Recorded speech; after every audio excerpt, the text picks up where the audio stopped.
नमस्कार, मैं हूं मृत्युंजय कुमार झा। शाम के 5:30 बज चुके हैं और अगले आधे घंटे तक आपके सवालों का सबसे बड़ा मंच तैयार है। अगर आपने कमोडिटी में कोई ट्रेड किया है या फिर नया ट्रेड करना चाहते हैं, जानना चाहते हैं कि आपके लिए कहां पर कमाई के मौके हैं, तो आप सवाल पूछिए। नंबर आप नोट कर लें 02223001634। इसके अलावा आप 02223001635 पर भी अपना सवाल पूछ सकते हैं। और आज हम सबसे पहले बात करने वाले हैं इस वक्त की एक महत्वपूर्ण खबर की। और आईएमडी ने अपडेट जारी किया है मौसम को लेकर, टेम्परेचर और बारिश को लेकर। उसमें एक बड़ी बात आईएमडी ने ये कही है कि एल नीनो का खतरा अप्रैल जून 2024 तक बना रहेगा। ये एक बड़ा अपडेट आईएमडी की तरफ से आया है।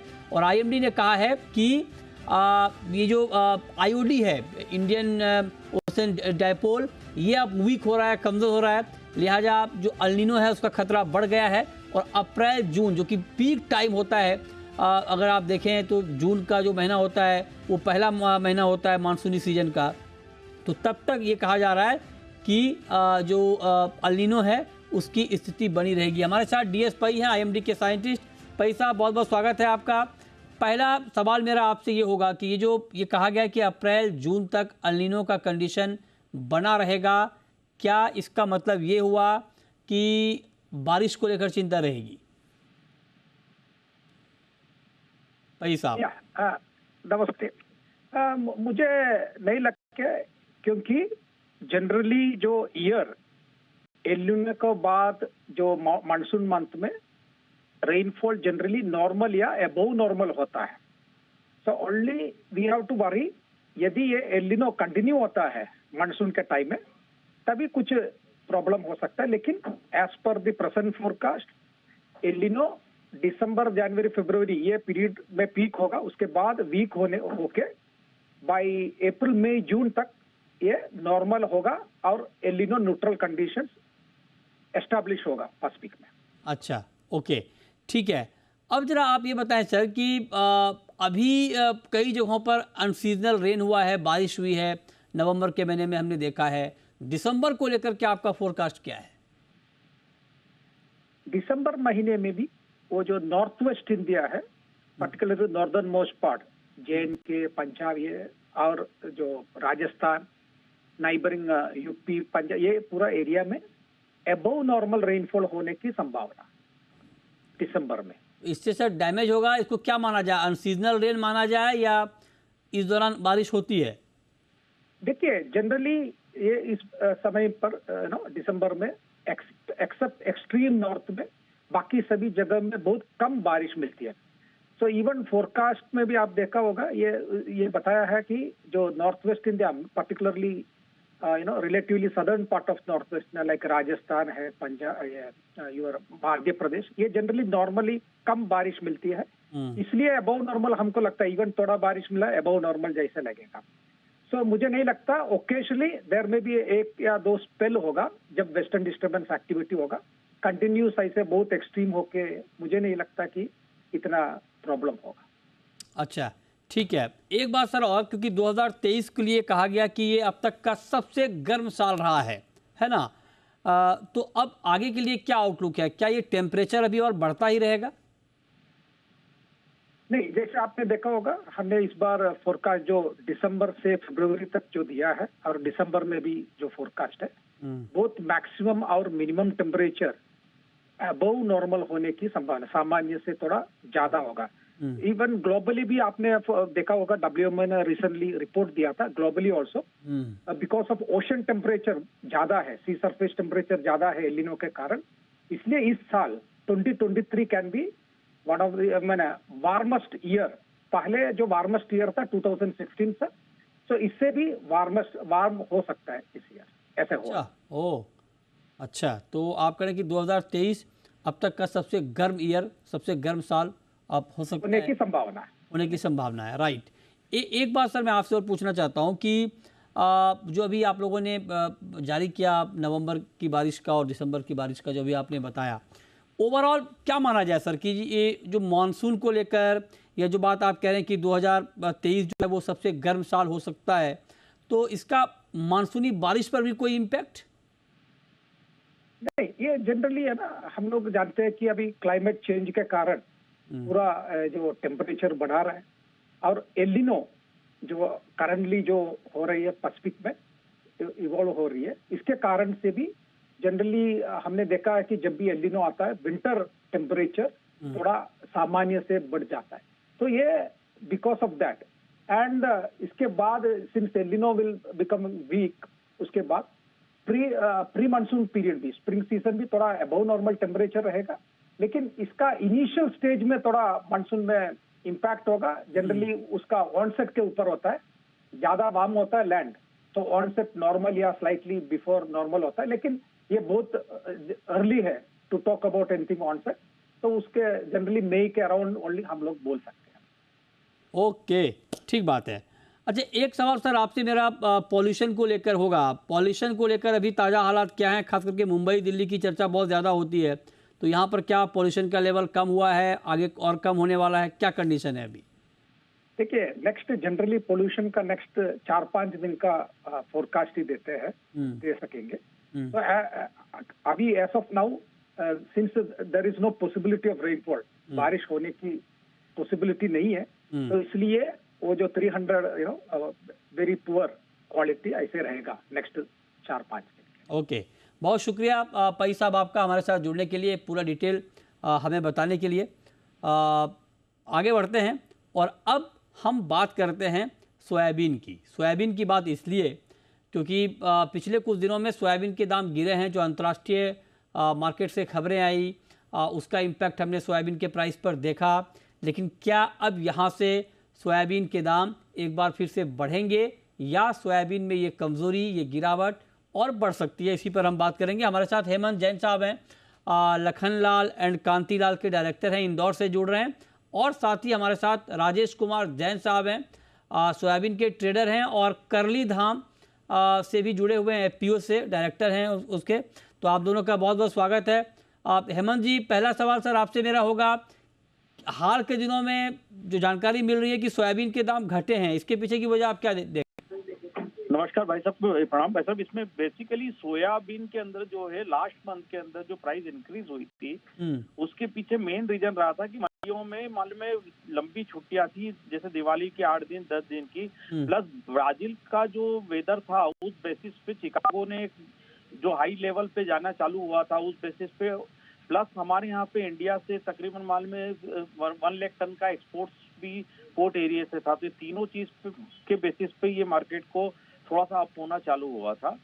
पर धीरे धीरे क्या हुआ है कि आगे से चिकागो ने और ब्राजील वेदर में थोड़ा सा अंतर आने से चिकागो जो डाउन साइड में गया, प्लस लोकल डिमांड और हमारे यहाँ का लोकल जो सेलिंग का प्रेशर, मतलब बिफोर माल में इलेक्शन के कारण हमारे यहाँ छुट्टियां ज्यादा थी और दिवाली के कारण अभी जैसी मंडियां चालू हुई तो जो एक प्रेशर आया है उस बेसिस पे मार्केट इस प्रकार से थोड़ा सा डाउन हुआ है।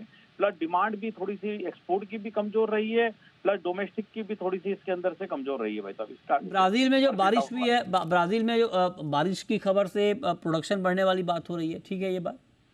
ब्राजील में जो आया है उससे प्रोडक्शन बढ़ने की बात तो नहीं है। हाँ, थोड़ी बहुत क्रॉप जो डाउन होने वाली तो उसमें कितना इफेक्ट आता है वो देखना है भाई साहब। अच्छा अच्छा अच्छा, ओके। हाँ जी, बढ़ने की संभावना का नहीं है, पर उस कारण से जो एक डाउनफॉल आने वाला था, लोगों को लग रहा है कि वो डाउनफॉल कम रहेगा। उस बेसिस पे थोड़ा सा जो एक फंड वाले रहते हैं उन्होंने अपनी सिचुएशन लिक्विड करी थी भाई साहब थोड़ी सी। अच्छा ठीक है, अब आप बने रहे सर।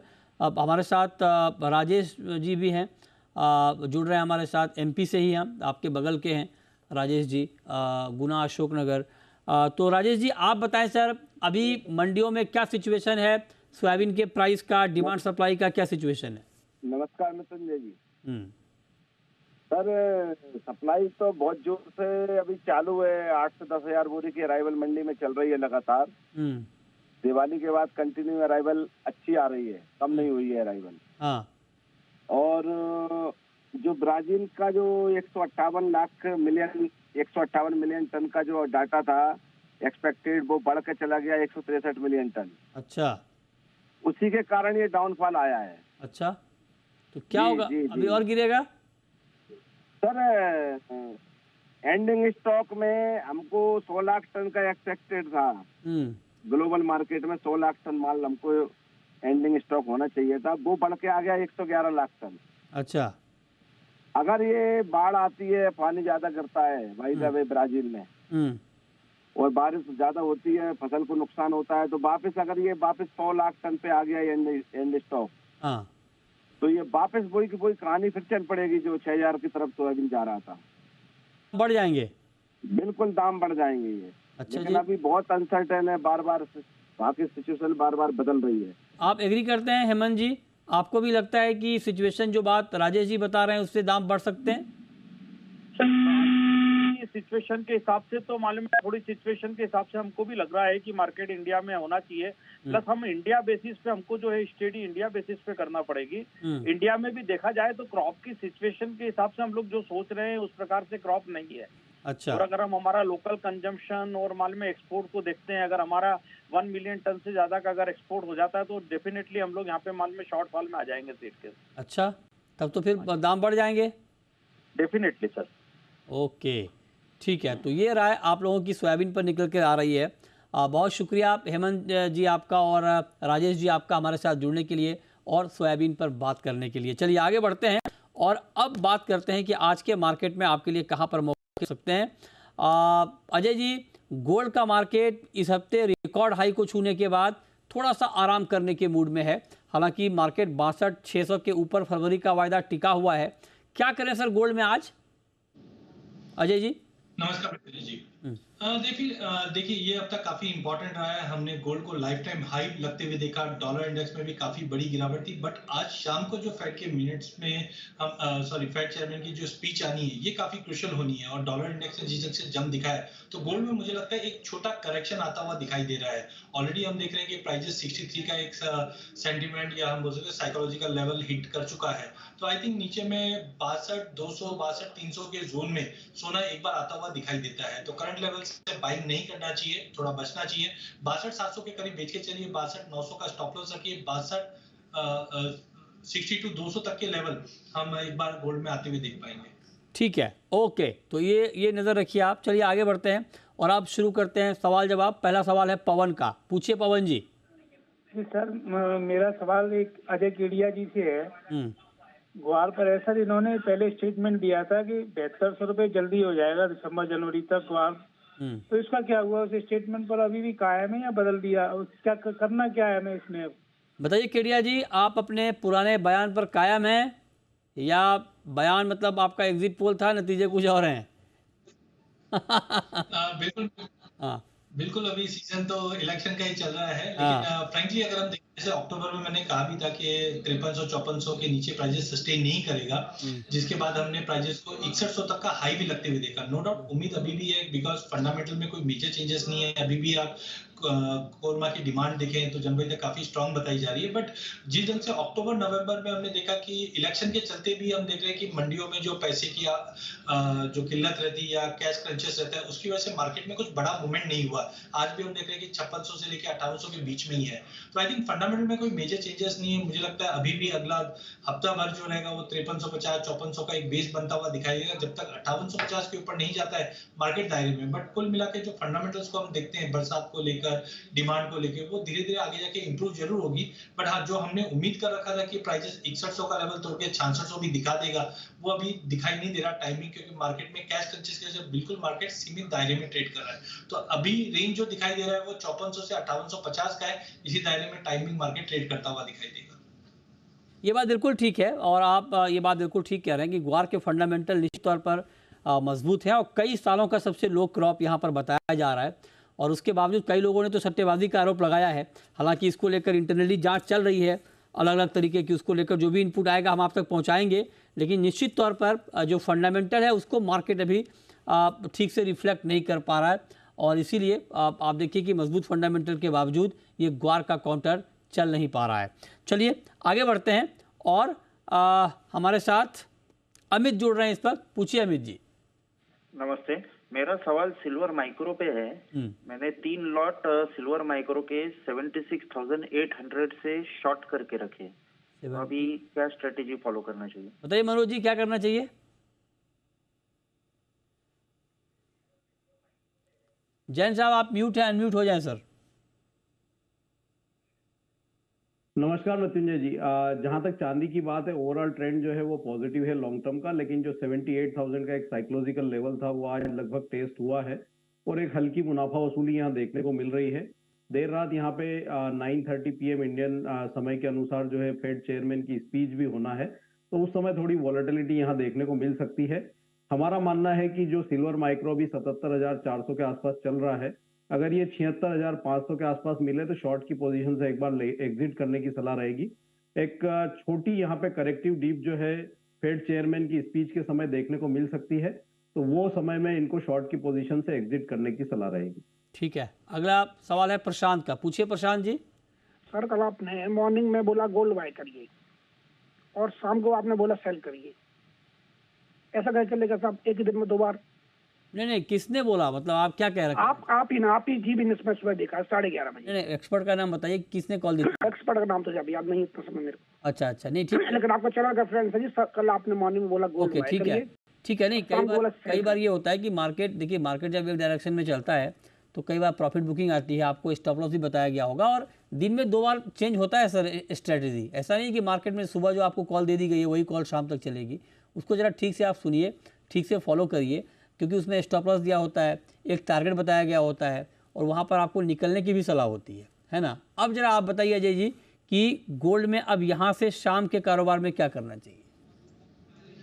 बिल्कुल मित्र जी, जैसे आज के जो डेटा पॉइंट है वो काफी वॉलेटाइल वाले रहेंगे शाम को। जैसे मनोज जी ने भी कहा 9:30 बजे का जो मीट है वो काफी इंपॉर्टेंट है। दिन के सेशन में सोने में अच्छी तेजी थी, जो ऊपर में 62,900 के करीब जाता हुआ दिखाई दिया था। अब मार्केट वहां से थोड़ा प्रॉफिट बुकिंग करता हुआ दिखाई दिया, तो मेरी सलाह रहेगी इवनिंग की मीट से पहले एक करेक्शन जरूर मार्केट में दिखाई दे रहा है, तो 62,700 पे बेचना चाहिए। 62,900 का जो आज के हाई के ऊपर का स्टॉप लॉस मेंटेन कीजिए। 62,200 से 300 के बीच में प्राइसेस जाते हुए दिखाई देंगे, बट मान के चलिए कि मार्केट में वॉलिटिलिटी अगले 2-3 दिनों तक और अच्छी वॉलिटिलिटी के साथ मार्केट ट्रेड करेगा, बिना स्टॉप लॉस के कोई ट्रेड ना करें। ठीक है, दीपक है नेक्स्ट कॉलर। पूछिए दीपक जी। ग्वार में हमें क्या करना है इस टाइम में? जो नीचे भाव चल रहे हैं इस पे होल्ड रखे हैं अपने। 6400-6500 रुपए का एवरेज है। मनोज जी बताइए, ऊपर के लेवल पे इनका एवरेज है, ग्वार में भी रुके बने रहे हैं, क्या करना चाहिए मनोज जी आपके हिसाब? ग्वार सीड में बिल्कुल जैसा कि मृत्युंजय जी केडिया जी भी बोल रहे थे, एक दायरे में जो ग्वार सीड है वो बना हुआ है, और अभी जो रेंज है यहाँ पे 5,450 से 5,740 की लगती है, और उसी रेंज में ग्वार सीड फंसा हुआ है। तो जब तक यहाँ पे जो ब्रेकआउट एक 5,740 के ऊपर देखने को नहीं मिलता है, एक लंबी तेजी यहाँ देखने को नहीं मिलेगी। लेकिन ये लेवल पे शॉर्ट करने की भी सलाह नहीं रहेगी, क्योंकि फंडामेंटल काफी पॉजिटिव है, तो पोजीशन को होल्ड करके रखें। यहाँ पे जैसे ही थोड़ी डिमांड जो है इंटरनेशनल डिमांड इंप्रूव होगी तो एक ब्रेकआउट जो है कीमतों में आता हुआ नजर आएगा, तो लॉन्ग की पोजीशन को यहाँ पे होल्ड करके चलें। हमारा मानना है कि जल्द यहाँ पे जो डिमांड है वो बेहतर होती हुई दिखेगी, और कीमतों में ऊपर की तरफ फिर एक बार ब्रेकआउट देखने को मिलता है। ठीक है, तो आप कह रहे हैं कि आप बने रहें, फंडामेंटल मजबूत है, दिन लौटेंगे ग्वार के भी। जगदीश परमार हैं, आप हमारे साथ जुड़ रहे हैं। पूछिए Jagdish ji. Sir, silver micro मेरी 77,700 की बाइंग है, तो मुझे यहाँ से क्या करना चाहिए? निकल जाना चाहिए या एवरेज लेना चाहिए? अजय जी बने रहे या निकल जाए? मुझे लगता है कि एक बार निकल जाना चाहिए, क्योंकि अच्छी तेजी के बाद एक प्रॉफिट बुकिंग आज शुक्रवार भी ड्यू है, तो बेटर है यहाँ से निकल जाइए। मुझे लगता है कि वापस 76-200 तक के लेवल हम पुल बैक में देख पाएंगे। ठीक है, ओके, इस पर आप नजर रखिए। ये राय हो गई आपकी सिल्वर पे। 40 रुपए की तेजी दिख रही है, 77,346। नेक्स्ट कॉलर राजेंद्र हैं, पूछिए। नमस्ते जी। नमस्कार सर, पूछिए। सर, ये केडिया जी से सवाल है मेरा। ये मार्च 2022 से लगे हुए हैं, अभी चांदी 82,000 हो जाएगी, फिर ये 92,000 में आ गए, अब ये 2 दिन पहले 98,000 बोल गए, वही 80 नहीं रही। इन्होंने ठेका ले रखा है लोगों को मरवाने का, ऊपर में निकल नहीं देते, फिर कहते आपकी बाइंग ऊपर की थी, फंस गए, 10,000 पे टूटती है। सिल्वर बढ़ तो रहा ही ना सर उसके बाद। आपको आगे का टारगेट केडिया जी बताइए सर। बिल्कुल मित्र जी, जैसे परफेक्चुअली मैं बायर ही हूँ, बिकॉज पिछले साल 53,000 का भाव दिवाली पे हमने चांदी में देखा था। तब भी मैंने व्यू यही रखा था कि 85 का आसपास मिलेगा। रिसेंटली हमने 78,000 तक का हाई देखा है। फंडामेंटल अभी भी चांदी के काफी मजबूत है। सोने में भी हमने देखा कि अक्टूबर के मंथ में $1810 के करीब था और $250 की तेजी हमने मात्र 1.5 महीने में आती हुई देखी है। तो मुझे लगता है कि एज ऑफ नाउ भी चांदी काफी स्ट्रांग है। हाँ, इससे पहले भी हमने देखा बार बार 77, 78 पे जाके रजिस्ट करने लग जाता है मार्केट। बट कुल मिलाकर मुझे लगता है कि इस बार जैसे ही 78 का लेवल ब्रीच करता है, 85 का लेवल आराम से अचीवेबल है करंट लेवल से। हाँ, इतने बड़ी रैली के बाद 5,000, 7,000 रुपए की तेजी मंदी डेफिनेटली दिखेगी, बट फंडामेंटल काफी मजबूत है। यहाँ से अभी भी मैं बोल रहा हूँ, यहाँ से करेक्शन थोड़ा दिखेगा आपको अगले हफ्ते भर के अंदर। बट कुल मिला के चांदी लॉन्ग टर्म का अगर व्यू लेके चलते हैं हम, मतलब अगले 2-3 महीने का भी, तो 85,000 का लेवल आराम से क्रॉस करता हुआ दिखेगा। ओके, तो 85,000 का लेवल आप करें कि आराम से क्रॉस कर सकता है सिल्वर का प्राइस अगले 2-3 महीने में। इस पर आप नज़र बनाकर चलें, ठीक है।